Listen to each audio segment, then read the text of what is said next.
I'm unmute yourself. Hello, Parth. Hello, Samar. Yes, ma'am. So, Parth and Samar will be starting with the seventh lesson for From Footprints Without Feet. Okay. I know since we were not here when you had ma'am had finished. So we thought we'll do the necklace. It's a very interesting lesson. And then next time we'll do from the third onwards. Okay. You have something to say? You haven't brought. Do you mind sitting next to her? Do you mind sitting next to him wherever you are comfortable?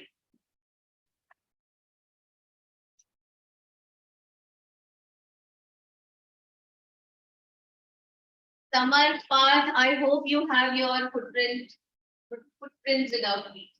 Yes, ma'am. Okay. It's a very interesting story. There are total 3 characters in this story. One is Madame Loisel, then her husband, Mr. Loisel, and her friend. Her name is Madame Forrest. This story is based in Paris, and therefore you have these a little different names and words. What is unique about Madame Forrest here and Madame Loisel? You understood how many characters? Madame Loisel, Mr. Loisel, husband and wife, and Madame Forestier, who's Mrs. Loisel's friend. Now, Madame Loisel, her name is Mathilde. Okay, her name is Mathilde. She's little, you can say, there are some people who think if they look beautiful, that means they must get everything good in life. So she was that person. She was a decent looking person, good looking woman. But she was born in a very, you can say, middle class family. So she always thought that because she looks good, he should marry or she should have married some noble or a rich man. But unfortunately, she has to get married a very ordinary person who works as a clerk in the education department. And therefore, she's very unhappy. Let's see the story. It's very interesting. She was one of those pretty young ladies born as a though as error of destiny into a family of peers. She had no dowry, no hopes, no means of becoming known, loved and married by a man either rich or distinguished. And she allowed herself to marry a petty clerk in the office of the Board of Education. She was simple, but she was unhappy. Okay. First reason of unhappiness. She was beautiful, but by error of destiny. Okay. She could not be born in the family of nobles. She was born in the family of clerks. Now, to know the nobles, you need to be born in that circle. Today, how much ever I want, I cannot marry in the Ambani family because I know nobody from that family. So you have to be in that circle. Unfortunately, our Mathilde was born in the family of clerks. She got married also to one of the clerks who worked in the Board of Education. She was simple, but she was unhappy. She had always dreamed of marrying someone very rich, but her dreams were unfulfilled. She suffered incessantly, always, throughout. She suffered giving herself for all delicate needs and luxuries. She suffered from the poverty of her apartment, the shabby walls and the worn chairs. All these things tortured and hampered her. She was unhappy because though she was beautiful, could not marry a rich person. Second, she felt tortured and she was always angry. What tortured her? The shabby and poverty of her apartment. She had a very simple apartment. Shabby walls, worn chairs. All that tortured her. When she seated herself for dinner opposite her husband, who uncovered the tureen with a delighted air, saying, "Oh, the good pot pie. I know nothing better than that." She would think of elegant dinners, of shining silver. She thought of the exquisite food served in marvelous dishes. She had neither frocks nor jewels, nothing. And she loved only those things. So here they say when she seated herself at the dinner, her husband was a very nice person. He would open the, uh, with a delighted air, with a very happy face, he would open, "Oh my God, you've prepared a pot pie today. I know nothing, I've never tasted anything more delicious than this." And then she would sit there and she would imagine, always imagine of these beautiful, exquisite food served at the table, not just one pot pie, one dish. She would imagine, that she'll live in a house where there will be variety of dishes on the dining table, and they are eating with, beautiful china and eating with good silver. Silver is the crockery, the cutlery that you use, the spoons and the forks that you use. That is commonly known as the silver. Poor lady did not have these beautiful frocks, neither did she have those jewelry. And she always wanted those. She always dreamed about those. She always longed for those. She had a rich friend, a schoolmate at the convent, who she did not like to visit. She suffered so much when she returned. She wept for whole days from despair and disappointment. One evening, now she had a rich friend. Why would she weep for the whole day after returning, after meeting her? Jealous. Jealous. Obviously jealous. She would go to her house. The rich friend had a better home, better house, better furniture, better clothes. And she would get so jealous that she would weep the whole day after that. And therefore, she did not like to visit. She would avoid visiting. तो जाके दिल दुखना ही है तो क्यों इसको मिलो? That was the key. Read. Evening, her husband returned elated, bearing in his hand a large envelope. Elated. Elated means happy. He was very happy. And what did he have? He had an envelope in his hand. Yes. Here, he said, "Here is something for you."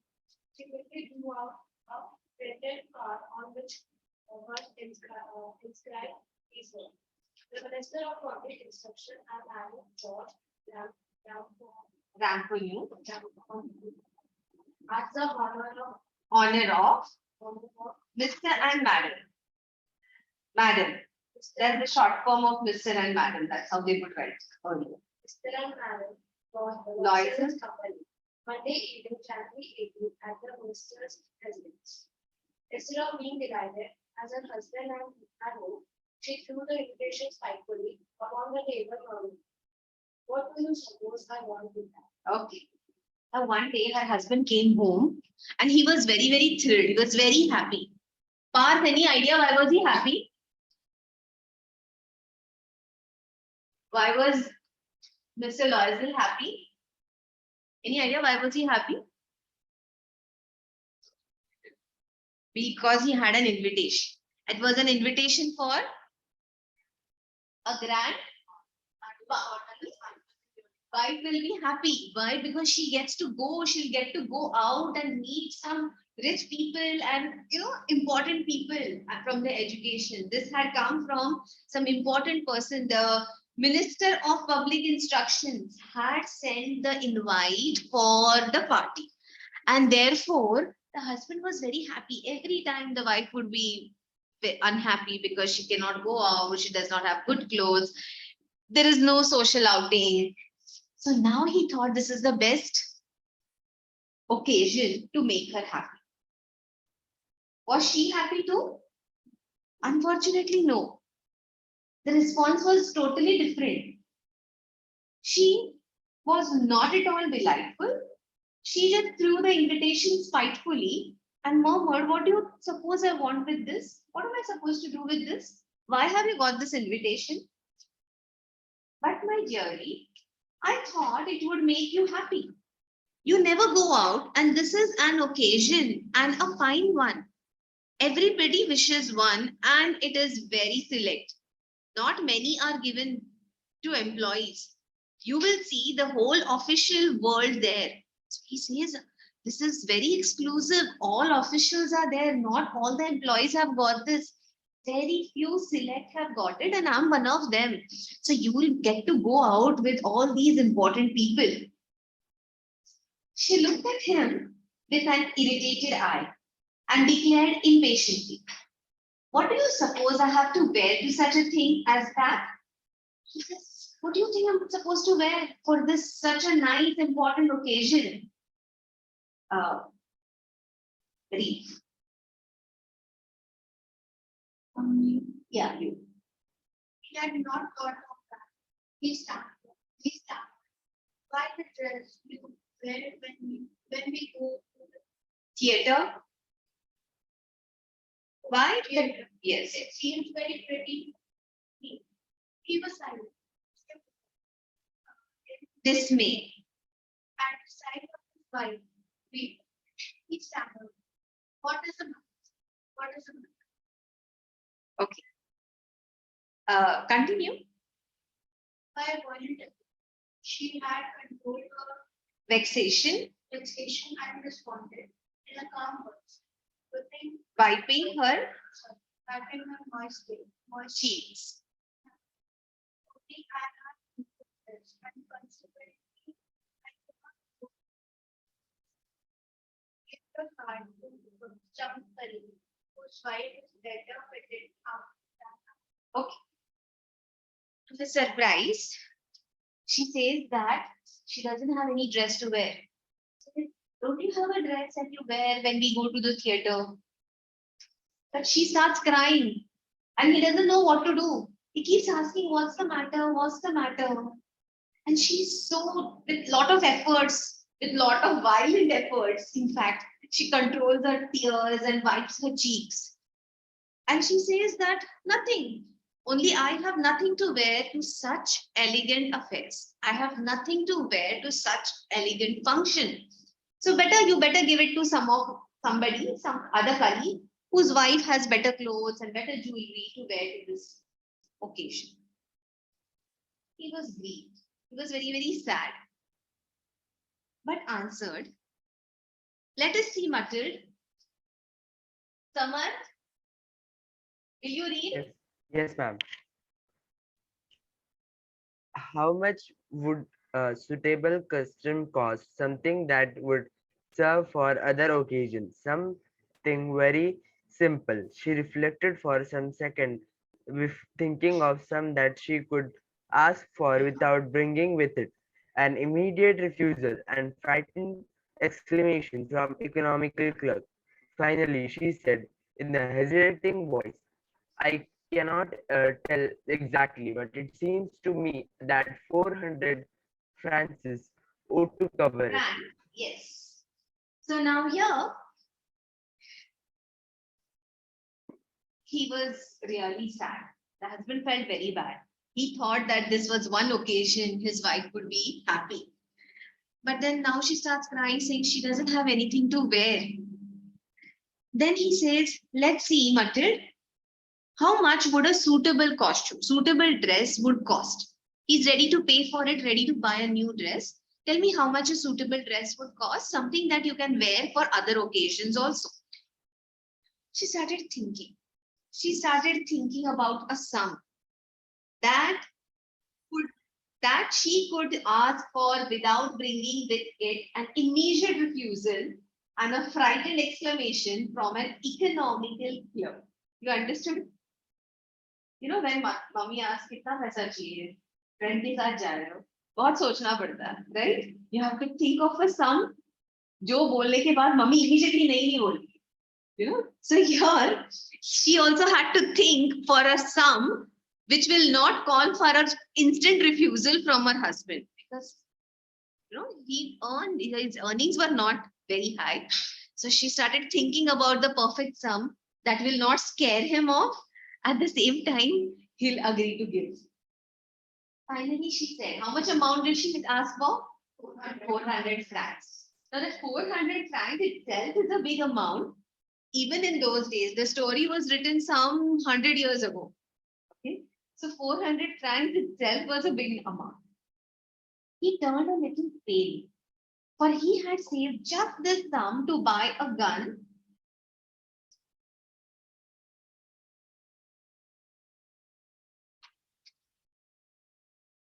He had saved just this sum to buy a gun that he might be able to join some hunting parties the next summer with some friends who went to shoot larks on Sunday. Nevertheless, he answered, very well, I will give you 400 francs, but try to have a pretty dress. So, did he have that much amount? Did her husband have that money? He did. How did he have so much money? He had saved exactly 400 francs. What did he want to buy? A gun for hunting parties. He was been saving this money to buy a gun for the hunting parties that he would join with his friends the next summer. But he was really considerate when he saw his wife crying and so disheartened and so unhappy. Even otherwise, she used to be very, very unhappy at home because their house was very simple. They did not have good furniture. She did not have good clothes. And she loved all those things. He definitely knew that. He said, very well, I will give you 400 francs. But try to have a pretty dress. Try to have a very nice dress. See. The day of the ball arose, and Madame Lucia seemed sad, disturbed, and fierce. Nevertheless, her dress was nearly ready. Her husband said to her one evening, what is the matter with you? You have acted strangely for 2 or 3 days. And she responded, I am vexed not to have it here. Nothing to alone myself with. I shall have such a homely chicken. I would prefer not to go to this park. Okay. Now, the husband gave her 400 francs, something that he had saved for his own gun for months together. She purchased a nice dress, and then, nevertheless, her dress was ready, but still she looked little disturbed.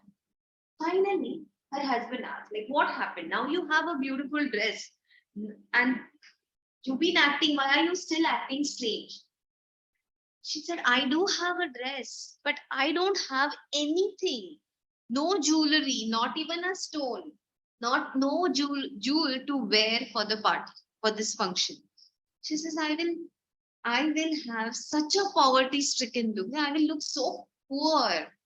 There will be people who will come there in this beautiful clothes, and I don't have even one single jewelry. I'll look so poor. So instead of going there, I would prefer not to go to this party. So she's still not happy. She has this beautiful dress, but she's still not happy. She still refuses to go, saying that she doesn't have any jewelry to wear. He replied, you can wear some natural flowers. In the season, they look very chic. They look very fashionable. Chic, very fashionable. You can wear natural flowers in your hands and around your neck, maybe. She was not convinced. No, she replied. There's nothing more humiliating than to have a shabby air in the midst of rich women. But I don't want to go among the rich women with this shabby clothes, shabby air. That means just one dress and nothing in your hand and around your neck. Then her husband cried out, How stupid we are. Go and find your friend Madame Forestier and ask her to lend you her jewels. She uttered a cry of joy. It is true, she said. I had not thought of that. The next day, she took herself to her friend's house and related her story of distress. Madame Forestier went to her closet, took out a large jewel case, brought it, opened it, and said, "Choose, my dear." See, now she was still not happy. The husband probably must have got tired. Whatever money he had given it to her to buy her dress. She was still not happy. She still refused to go. And the reason now was she did not have any jewelry to wear. So he suggests, why don't you go to Madame Forestier? She's your rich friend. Ask her, let's take some jewelry, piece of jewelry from her. She too likes the idea, and next day she goes to Madame Forestier. That's her friend. And then there she tells her the story of her distress. You understand what is the meaning of distress? Distress means great pain. So now you need to understand that she was in great pain. She had a 400 rupees, not rupees, francs worth dress, yet she was in great pain. And so she went to her friend. The friend went to the cupboard. She took out a box, kept it in front of her, and asked her, choose whatever you want.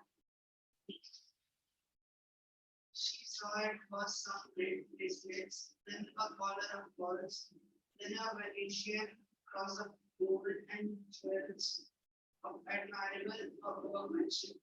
She tried the jewels before the glass, hesitated, but could neither decide to take them nor even with them. Then she asked, have you nothing more? So now the box had a variety of necklaces and ornaments. There were bracelets, there was a collar of pearls, then there was Venetian cross of gold, some very beautiful pieces of jewelry of admirable workmanship. She stood in front of the glass in the sense mirror, and she tried everything. And she couldn't decide whether she should take this or leave this. Yet again, she asked her, have you nothing more? Don't you have anything more than this? Why, yes, look for yourself. I do not know what will seize you. Suddenly she discovered in a black satin box a superb necklace of diamonds. Her hands trembled as she took it out. She placed it above her throat against her breast and was ecstatic. Then she asked in a hesitating voice, full of anxiety, could you lend me this? Only this. But yes, certainly. Finally, she found something. What did she find? A diamond necklace. It was in the black satin box. It was a superb diamond necklace. Her hands trembled as she picked it up, and she was ecstatic. What is the meaning of ecstatic? She was extremely happy. She was joyful. She was extremely happy. And then she asked in a hesitating voice, full of anxiety. She was worried, what if she says no? Could you lend me this? Only this. Why, yes, certainly. And Madame Forestier said, oh, yes, why not? Please take it. She fell upon the neck of her friend, embraced her with passion, then went away with her treasure. She was so happy. She hugged her friend and said thank you, and immediately ran home with her necklace. The day of the ball arrived. Madame Loisel was a great success. She was the prettiest of all, elegant, gracious, smiling, and full of joy. All the men noticed her, asked her name, and wanted to be present.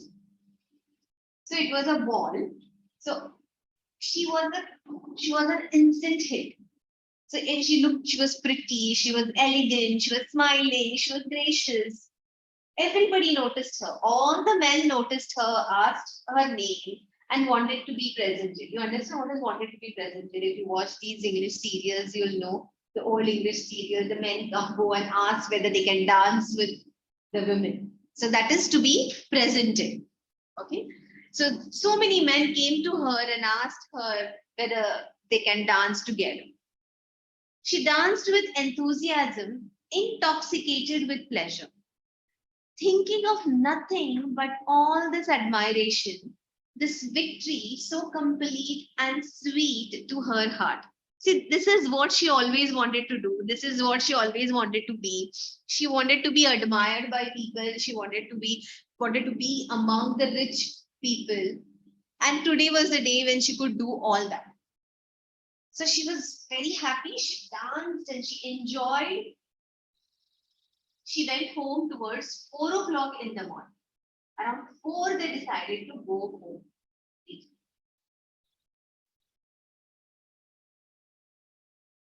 She went home towards 4 o'clock in the morning.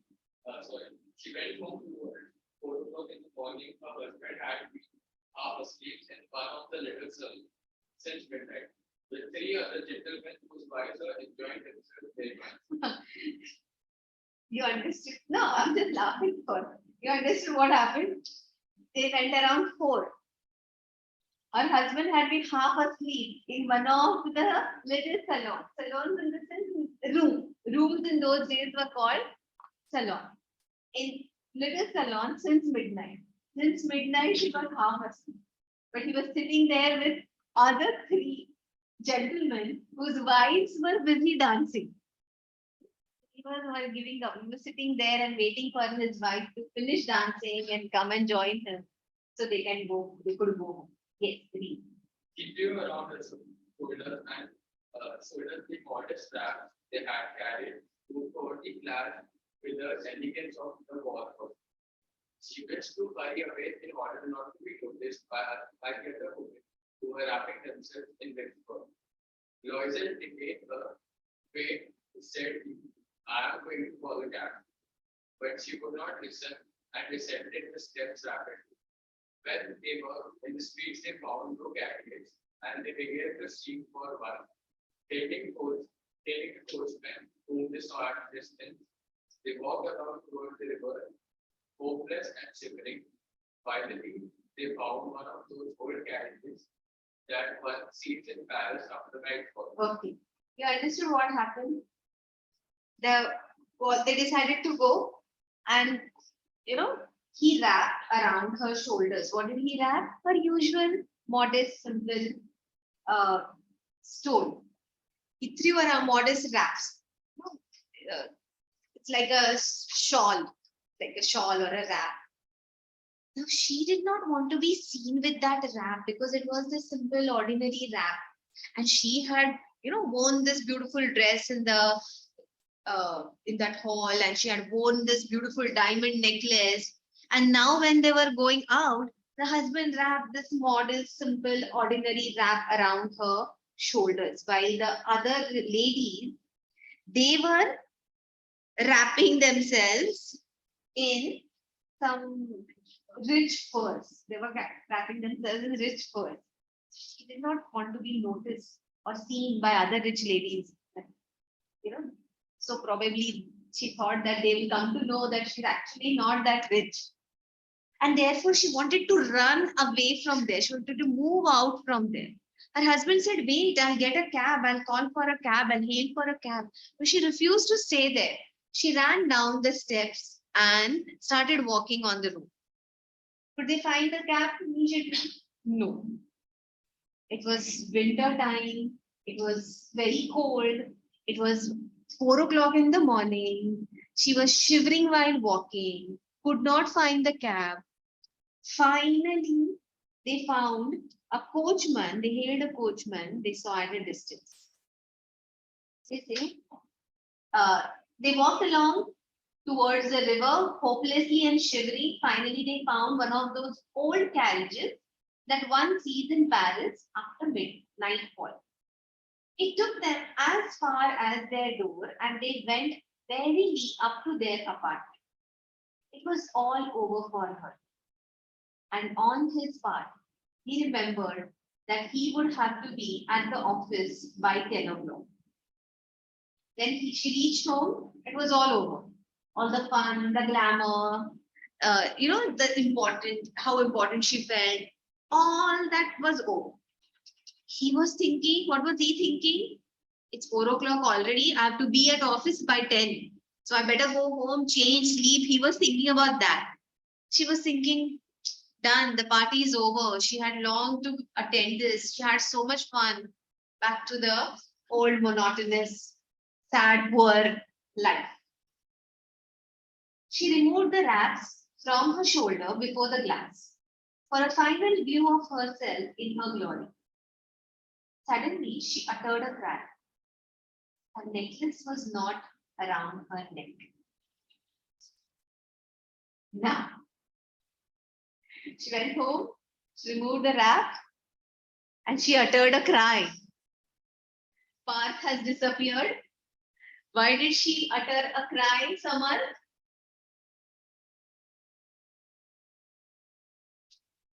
Any idea? Why did she utter a cry? Because her necklace was not around her neck. That means somebody had either stolen it or she had lost her necklace. The beautiful diamond necklace that she had borrowed from her friend. You did not get a chance to read, no? Parth, can you hear us? Yes, ma'am. Are you reading the story along with us? Yes, ma'am. Okay. Then next, after she finishes, you read, okay? Royce already half undressed, asked, "What is the matter?"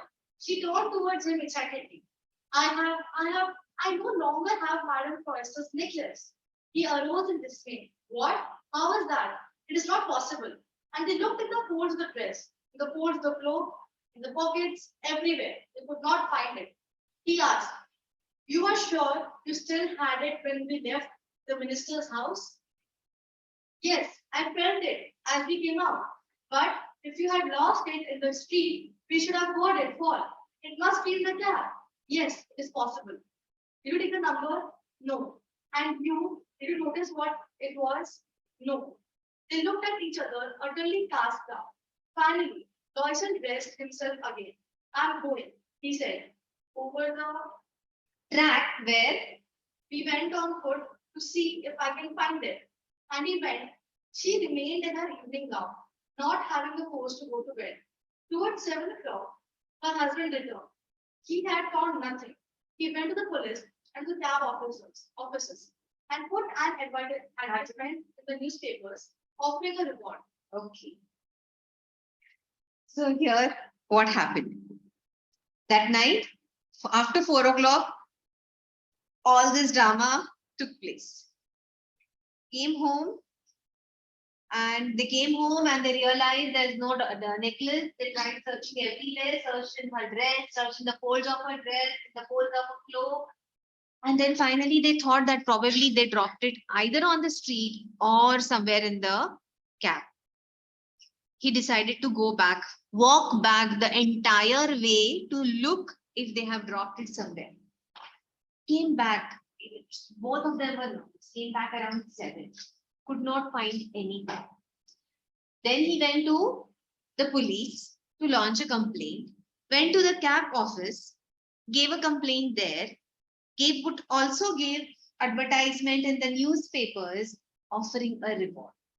No, he offered a reward saying if anybody returns, they will offer them some money or reward or whatever. She waited all day in a state of bewilderment before this frightful disaster. Loyson returned in the evening, his face pale. He had discovered nothing. The next entire day, he went from the police station to the newspaper to cab office to different places wherever the ray of hope took him. But read. Yes, ma'am. She wrote as he said, write to your friend that you have broken the clasp of the necklace and that you will have it repaired. That will give us time. She wrote as he dictated. At the end of a week, they had lost all hope, and Lucille, older by 5 years, declared, we must replace this jewel. In a shop of the Paris Royal, they found a claplet of diamond, which seemed to them exactly like the one they had lost. It was valued at 40,000 francs.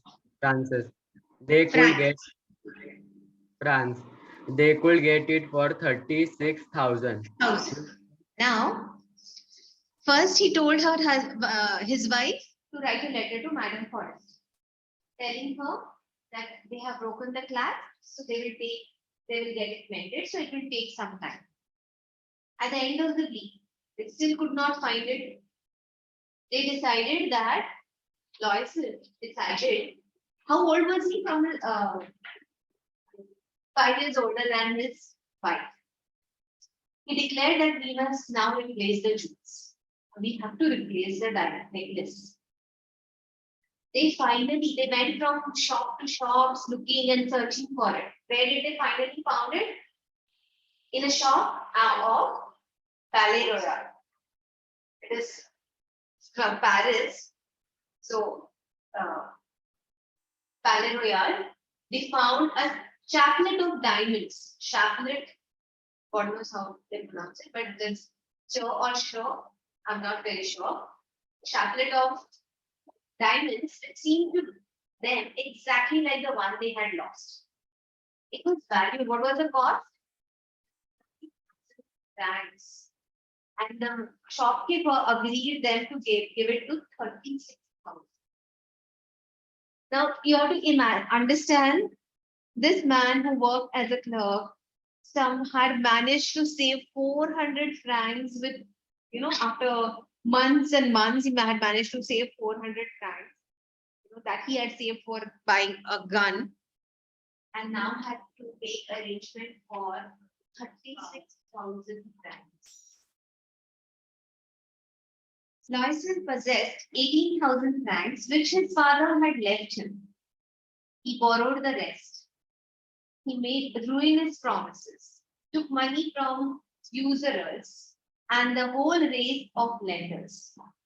He had to lend money, borrow money, because he had only 18,000 francs. 18,000 francs, his father had left him that money.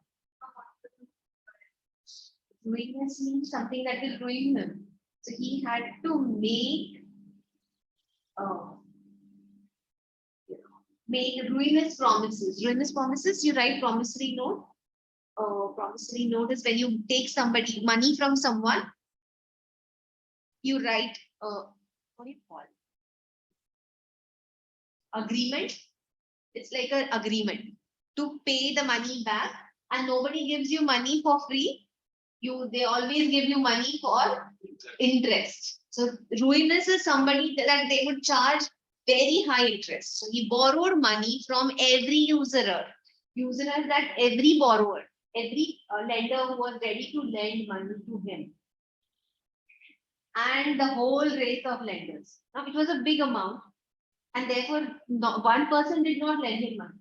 So he took some money from her, some from there, some from here. So there was a race, there was a big line of lenders from whom he had taken money. Then he went to get the new necklace, depositing on the merchant's counter 36,000 francs. He made the arrangement for that money, and then went to the shopkeeper, gave him 36,000 francs, and finally purchased the necklace. Okay.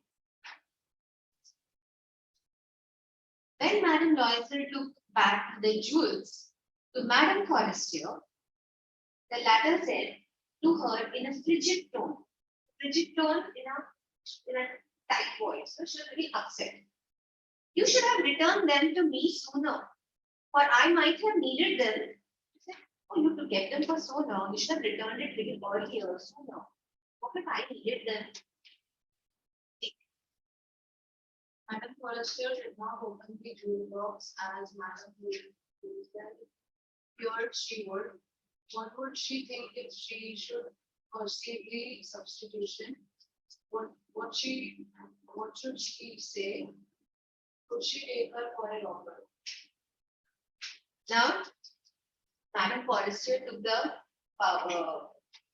necklace. She did not even open the box. And here, Madam Loisel was afraid.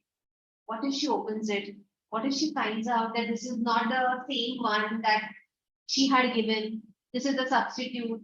Will she think? What would she think? Will she think she was a robber? She was very, very nervous when she was returning that diamond necklace to her. Continue reading. Madam Loisel now knew the horrible life of necessity. She did her part, however, completely heroically. Heroically. It was necessary to pay this frightful debt. Death. She would pay it. They sent away the maid. She changed their Lodgings. Lodgings means their house. and rented some rooms in an attic. Now, see, he had made agreement with so many people. He had borrowed money from so many people. Now she got to know what is to live like a poor person. Madam Loisel now knew the horrible life of necessity. See, all this while she had a house. She had all basic necessities. But she never appreciated them. Now that her husband had borrowed money from so many people, she could not even have whatever she had earlier. She did her part heroically, very bravely, because she had borrowed the diamond necklace and she had lost it. It was necessary to pay this frightful debt.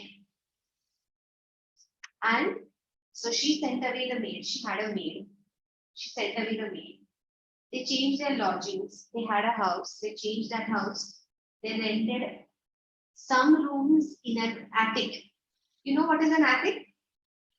The main house, and then there is partition, and there are some the top rooms. Okay, those rooms are usually do not have enough height.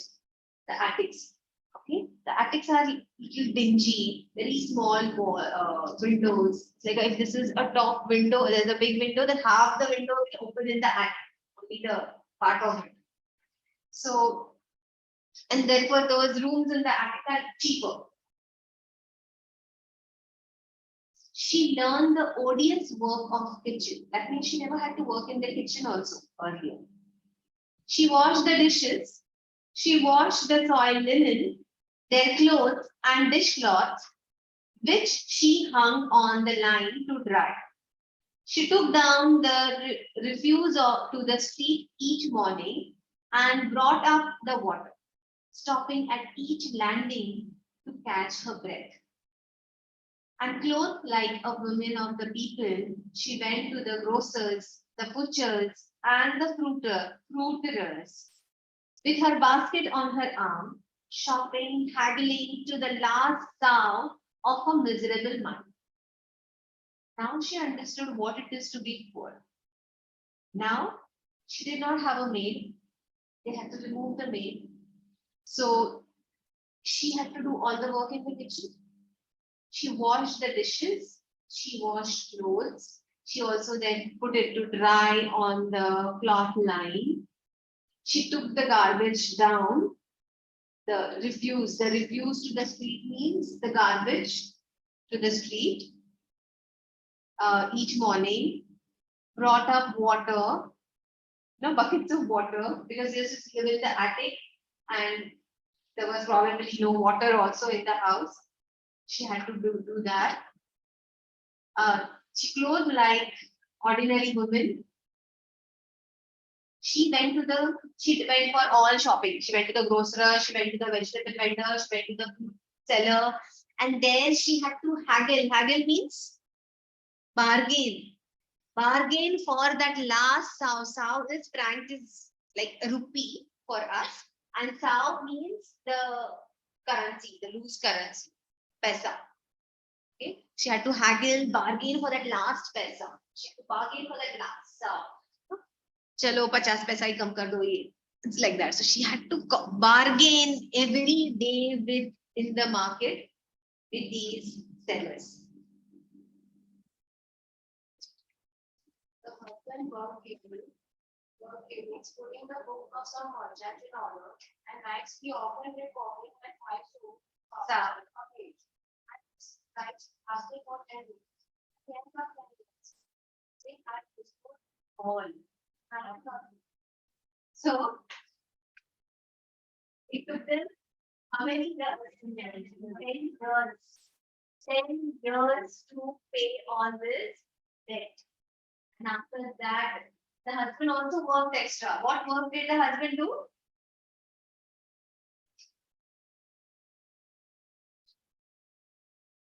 What did he do?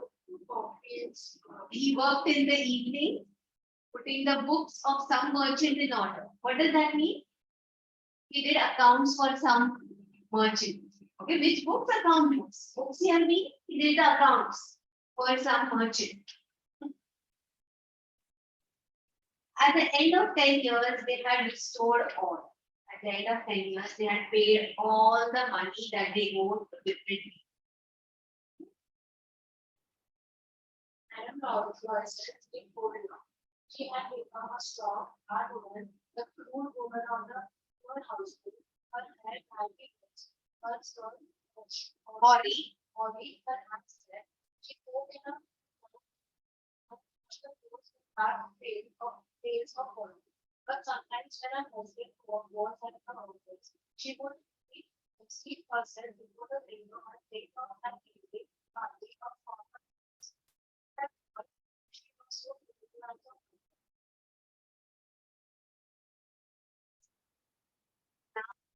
10 years had passed. In this 10 years, our Lawrence had to really go through difficult times. She feels old now. Earlier she was pretty. Do you think she really had difficult life before this? She did not actually. Now, she did have a maid. She didn't have to do all the work that she had to do now. She never had to wash vessels. She never had to wash clothes. She had help. That means they lived comfortable life. May not be rich life. They were not affluent. They were not rich, but she had comfortable life. Now she really had to struggle. And now, because of that, she had become the strong, hard woman and the crude woman of the poor household. You understand what does a crude woman mean? She would walk, she would talk loudly, she would not bother whom she's talking. She's not that, hello, how are you? Not that soft voice and very mannerly talk and very, not that. She was a very crude woman. She would fight with anyone. She would give back answers. She would give bad words. So she has now become a crude woman who needed to survive in the poor household and run a poor household and live in a poor neighborhood. She spoke in loud tone, washed the floors with large pails of water.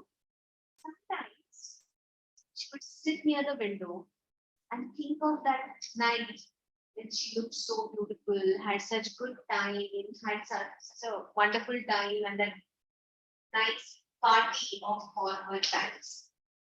The ball where she was a hit and everybody enjoyed, and she enjoyed, and everybody flattered her. It's great. How could it have been if she had not lost an interest? Who knows how singular is life and how full of changes? How a small thing will ruin or save her.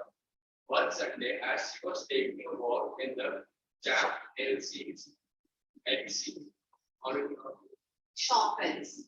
Stop LC's to ride herself of cares of the week, she suddenly perceived the woman To rid herself. To rid herself. of the cares of the week. Suddenly perceiving the woman walking with the child. It was Madame Forestier, still young, still pretty, still attractive. Madame Forestier was affected. Should she speak to her? Yes, certainly. And now that she had paid, she would tell her all. Why not? She approached her. Good morning, chief. Jeanne. Yeah. Roy, that was not Madame Forestier's name. Forestier was her. Her. A friend did not recognize her and was astonished to be a familiar address by this common personage. She stammered, but madam, I don't know. You must be mistaken. No, I am Matilda. Matilda Loisel. Matilda Loisel. Her friend uttered a cry of astonishment. Oh, unto Matilda. Matilda. Matilda, how you have changed. How have you have changed? So here one day when she was walking in the Champs-Élysées, she sees this woman walking with young woman walking with a child. And she looked at her, she realized it was Madame Forestier. Still young, still beautiful, still pretty, still attractive. And that really affected Mrs. Lois. That really affected Matilda. She was like, oh, should she go and talk to her? And now that she had paid off all the debts, she thought she will go and say hi to her friend. And surprisingly, when she approached her, Jeanne, that is Mrs. Forestier, did not recognize her because Matilda had changed so much. She had started looking old. When she told her who she was, when she told her that she was Matilda Loisel, her friend uttered a cry of astonishment. She was so astonished. Oh, my poor Matilda, how have you changed? Yes, I have had some hard days since I saw you, and some miserable ones, and all because of you. Was it because of Mrs. Forestier?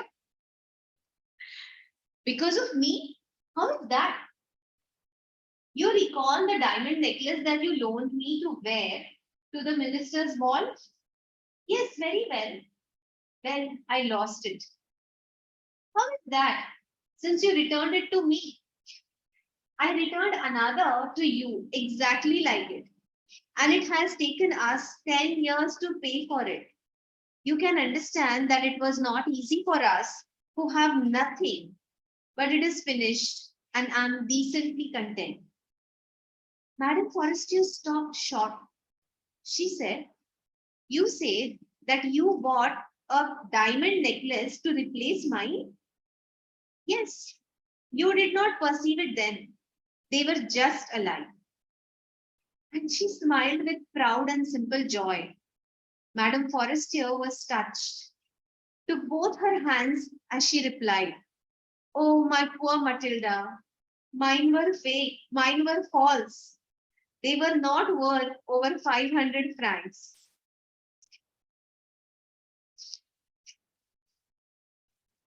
Understood?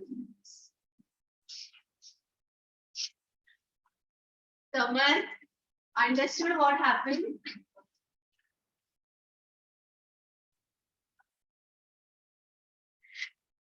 So this is one of the very, very famous stories of Guy de Maupassant. That's the name of the author. Actually, E. de Maupassant.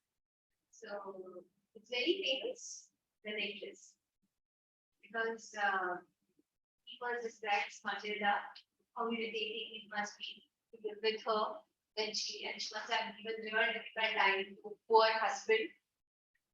Do you think her husband was a considerate person? Yes. Yeah. Why do you think he was a considerate person? It's one commonly asked question. Why do you think Matilda's husband was a considerate person? He gave her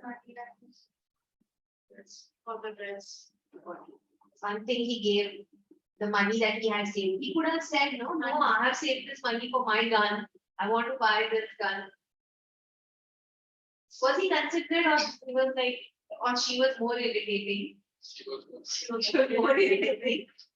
So he was like, she was more irritating, therefore he was like, take this money. Let's not fight. So the author has actually painted a very interesting picture, first about Matilda, then the husband, then how the party, and how she was a head, how she borrows a necklace.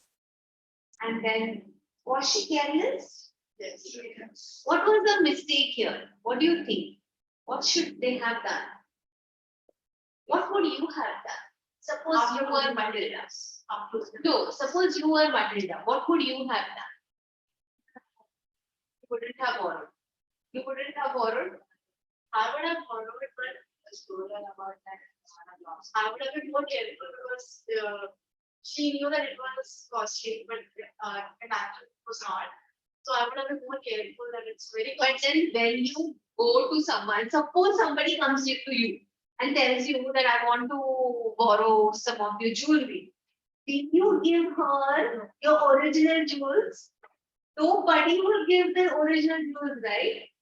You will always give her something satta wala. You think somebody will give?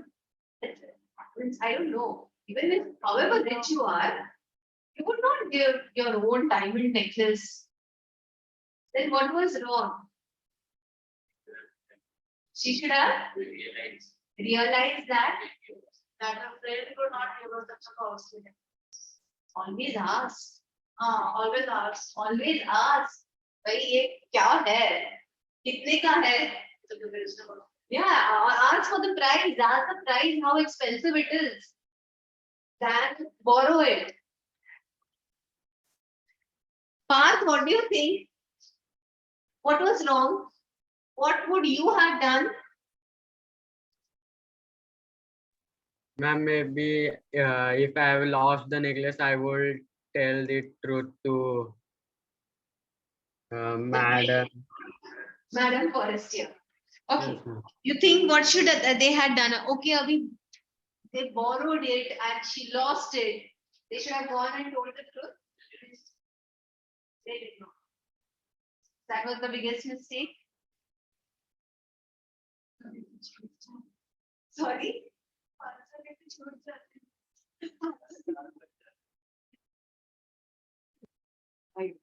They should have gone.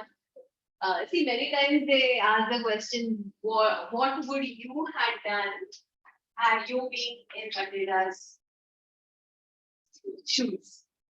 Matilda's place. What would you have done? What would you say? Okay, you would have gone to her and told the truth.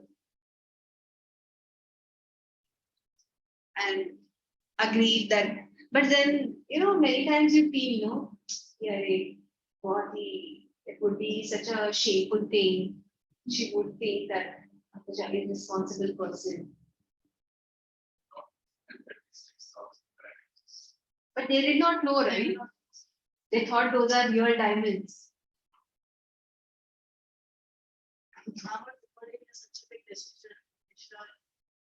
They should have told her, right? It's a borrowing so much. Borrowing so much. You should have gone and told her, and if she said, no, I want it. You better replace it. Then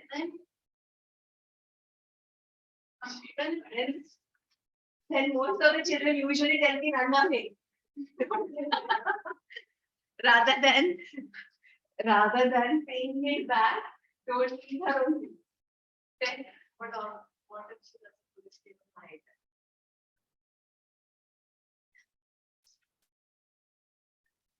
Do we have time? Should we start with the questions or do you need a break? Give you a break for 5 minutes. Then we'll do that.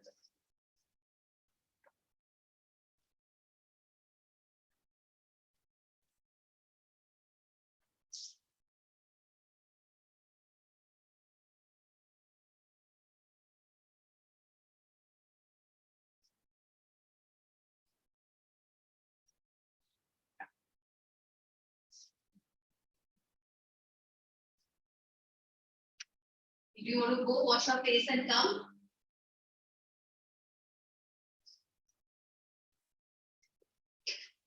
What time your first period gets over? 5? Usually they ring a bell. No? Today he did not. So it's 5:28, 29 now, and we do 5 minutes. You want to go wash your face and come. It's almost 5 minutes.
Respect everyone, that is another wrong Mr. Marks.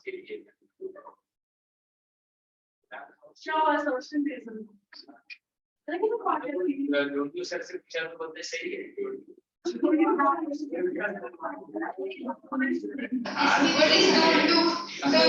have such a.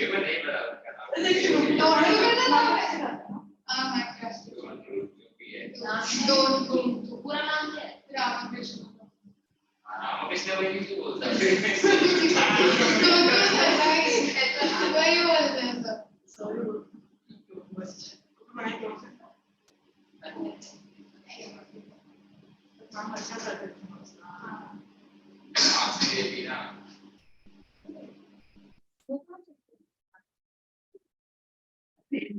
हाँ